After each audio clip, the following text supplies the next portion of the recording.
오늘 정치톡톡은 김순철 기자와 함께하겠습니다. 어서 오십시오.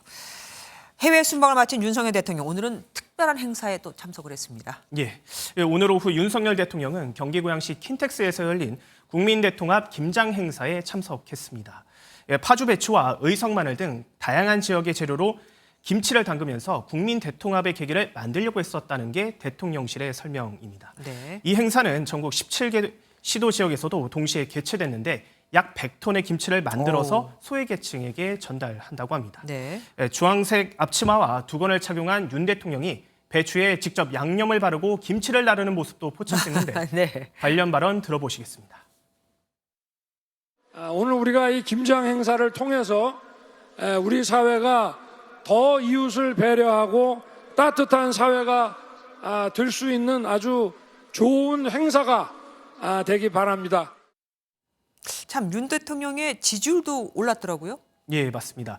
최근 한 여론조사에 따르면 윤석열 대통령의 국정 지지도 38.1%로 나타났습니다. 네. 사실 10월 4주차부터 한 달 동안 30% 중반대를 벗어나지 못했었는데요. 네. 이번에 후반대로 올라선 건 북한의 3차 군사정찰위성 발사 이후 우리 측의 강경 대응이 요인으로 꼽힙니다. 이번 여론조사에서는 각 지역별 지지율 상승도 눈에 띄었는데요. 대전과 세종, 충청은 지난주보다 7.5%포인트 상승한 42.3%를 기록했고 부산, 울산, 경남은 7.2%포인트 오른 47.3%의 지지율을 보였습니다.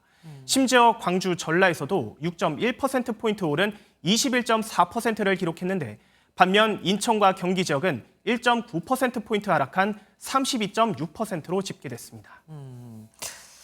아마 뭐 인천, 경기 같은 경우에는 좀 북한하고 좀 가깝고 네, 위협을 많이 인접적이죠. 느끼니까 그런 것 같습니다. 예. 험지 출마를 선언했던 하태경 국민의힘 의원, 서울 종로구에 출마 선언을 했습니다. 네, 맞습니다. 부산 해운대갑에서 3선을 지낸 하태경 의원은 중진으로는 처음으로 수도권 험지 출마를 수차례 공언해 왔었습니다. 네네. 그동안 어디로 가느냐 이렇게 무성한 추측만 가득했는데 그랬었죠. 결론은 서울 종로구였습니다. 공교롭게도 이곳은 같은 국민의힘 소속인 최재형 의원의 지역구인데 네. 하 의원은 자신의 출마 결심의 배경을 이렇게 설명했습니다. 종로를 빼앗긴 채로는 수도권 정당이라고 할 수 없습니다. 나아가 수도권 총선 승리의 제1 조건이 바로 종로 사수입니다.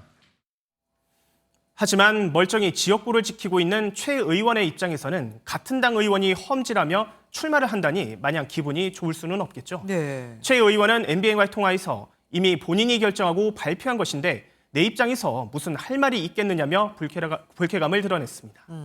최재형 의원 입장에서는 종로를 사수해야 된다면 본인이 못할 거라는 전제가 깔리는 거니까 당연히 예. 기분이 나쁠 것도 같습니다.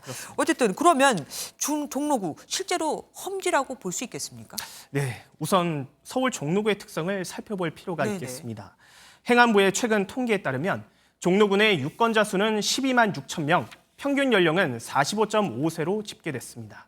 역대 총선을 한번 살펴보면요. 18대 총선에서는 박진 한나라당 후보가, 19대 20대 총선에서는 정세균 민주당 후보, 21대 총선에서는 이낙연 민주당 후보가 당선됐습니다. 네. 이후 이낙연 대선 후보가 순회 경선 과정에서 의원직을 사퇴했고 최재형 국민의힘 후보가 보궐선거에 당선됐는데 보수 진영에서는 10년 만에 승리한 셈입니다. 네. 이처럼 보수당의 당선이 어려운 건 사실인데 같은 당 현역 의원이 있는 곳을 험지라고 할 수 있을지는 다양한 의견이 나올 것으로 보입니다. 그렇겠네요. 지금까지 김순철 기자와 함께했습니다. 고맙습니다.